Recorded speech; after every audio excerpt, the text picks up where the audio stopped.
রাজধানীর ভাসান থেকে বিআরবি ময়দানে সন্ধ্যায় বিএনপির নির্বাচনী সমাবেশে অনুষ্ঠিত হবে। আর সেই সমাবেশে প্রধান অতিথি হিসেবে বক্তব্য রাখবেন বিএনপি চেয়ারম্যান তারেক রহমান। আর এই বিষয়ে কিছু তথ্য আমাদেরকে জানাতে সেখান থেকে আমাদের সহকর্মী মাসুদ সুমন আমাদের সঙ্গে যোগ দিচ্ছেন। সুমন, একটু জানাবেন এই মুহূর্তে কি অবস্থা দেখতে পাচ্ছেন সমাবেশের?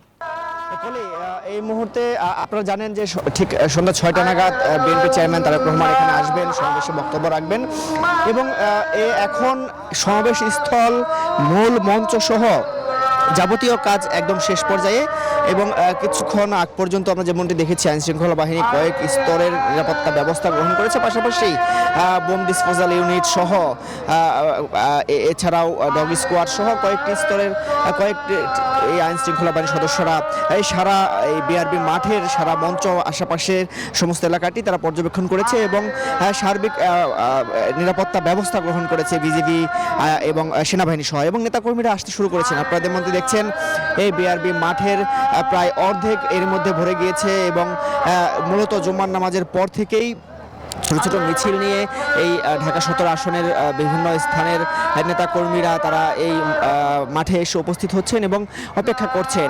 এছাড়াও বিএনপির যেই কেন্দ্রীয় পর্যায়ের নেতারা রয়েছেন তারাও আসছেন, মঞ্চ পর্যবেক্ষণ করছেন এবং সার্বিক দিক যদি আমি বলি তাহলে এই বিএনপি চেয়ারম্যান জনাব তারেক রহমানের বক্তব্য শোনার জন্য গভীর অপেক্ষায় রয়েছেন এই ১৭ আসনের নেতাকর্মীরা। তারা বিভিন্ন সাজে সজ্জিত হয়ে, বিশেষ করে ধানের শীষ প্রতীকের সাজে এবং বিভিন্নভাবে তারা উৎফুল্লভাবে এই সমাবেশ স্থলে উপস্থিত হয়েছেন, অপেক্ষা করছেন। আপনারা জানেন বিএনপির দ্বিতীয় এই সারা দেশের প্রচারণায় আজ দ্বিতীয় দিনের প্রচারণার অংশ হিসেবে এখানে আসবেন বিএনপি চেয়ারম্যান এবং এর আগে ১৬ ঘন্টায় ৭টি জেলায় সমাবেশ করেছে গতকালকে আমরা যেমনটি দেখেছি।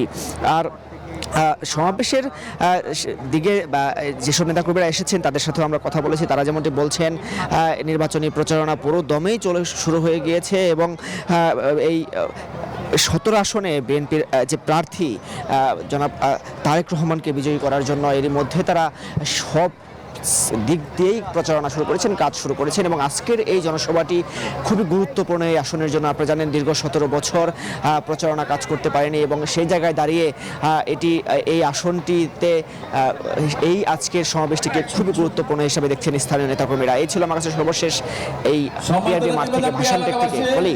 জি, ধন্যবাদ আপনাকে সুমন।